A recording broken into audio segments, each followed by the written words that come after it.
It's very much about self-preservation for him. But over a decade later, Mulcahy was still free, and Duffy had had enough. He finally confessed to all his crimes and told investigators he would testify against his former friend.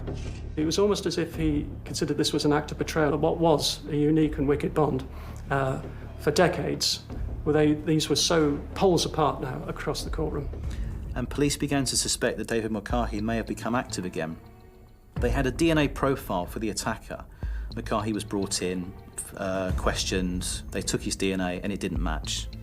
Once again, he left the police station, very cocky, very arrogant. But the police now had Mulcahy's DNA on file. As soon as I found out that the police had arrested and charged a new suspect in the railway rapist cases, I, like every other pressman who had been in any sort of involvement in the case, immediately knew that it had to be David Mulcahy.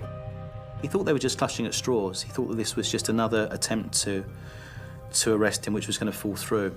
When they sat down to question him, the first thing they asked him was about the night of the 15th of July 1984.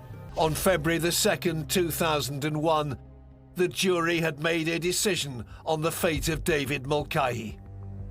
And when the jury foreman was asked to go through on each count on this long indictment and answered the first verdict, you find Mulcahy guilty or not guilty, answered guilty, there was such an escape of emotion and like steam from a kettle of relief.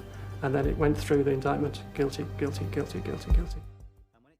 Inevitable outbreak of relief, of tears. Mulcahy himself seemed entirely unmoved. It's almost as if he expected it.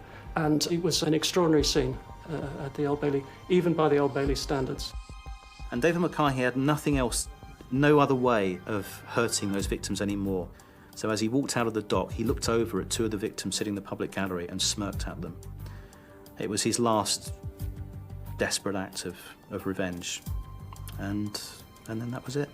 And then he was promptly sentenced to a total of 258 years in prison. So I think we can safely say he's never going to get out. It is testament to his narcissism. He is protecting the image of himself that he's putting out there to other people. He doesn't want others to believe that he is this individual who's carried out these heinous crimes.